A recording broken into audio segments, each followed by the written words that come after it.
La bague en diamant que mon mari milliardaire m'a achetée vaut des millions. Je le jette, il y a des mois. Je l'ai trompé pour toujours. Juste parce que je l'aime. Mon mari a surenchéri sur tout le monde jusqu'à ce que ce diamant à couper le souffle soit à moi. Avant qu'Alexandre n'entre dans ma vie, je ne faisais que survivre. Il était une force de la nature, brillant, beau et audacieux. Mes refus ne l'ont jamais découragé.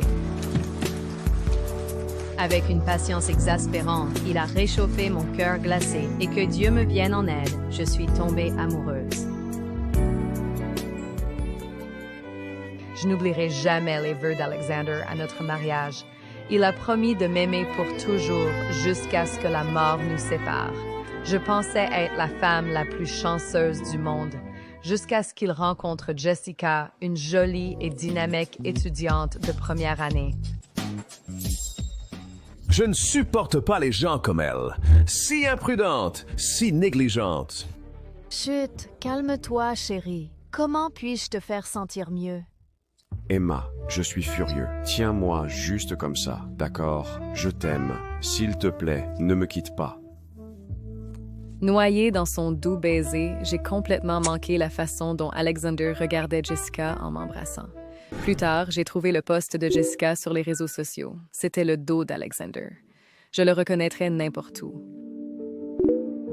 Je me suis souvenu de la photo que j'ai reçue ce matin, ma bague encore mouillée avec ces mots moqueurs.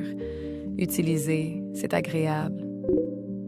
Peu importe combien j'essayais de le nier, la vérité était qu'Alexander me trompait.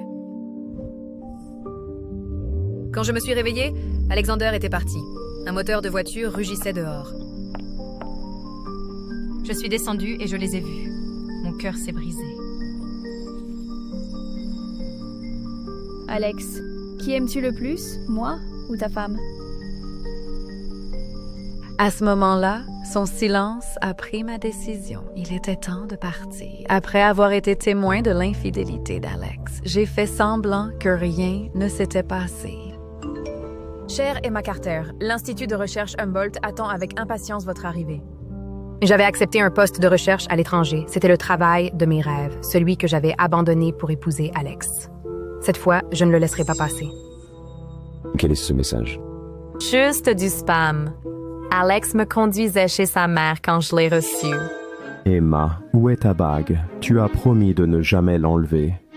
Ah, Tuckin, n'avait-il pas promis de ne jamais me trahir? J'ai utilisé mon excuse préparée. C'est chez le bijoutier pour être nettoyé, tu te souviens?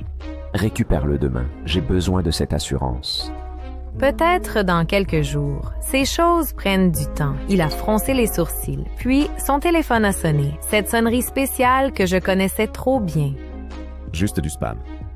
Son expression n'a pas changé, mais j'ai aperçu ce petit sourire dans ses yeux.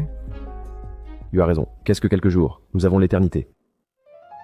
Bientôt, nous sommes arrivés à la villa et j'ai entendu des rires joyeux. Je n'avais pas vu Eleanor aussi heureuse depuis la mort du père d'Alex. Elle tenait Nala, le chat errant que j'avais sauvé près de chez elle. Un chat qui ne me laissait jamais le toucher. Ce chat qui m'avait toujours repoussé se frottait contre une autre femme. Ça fait un moment. C'est toi.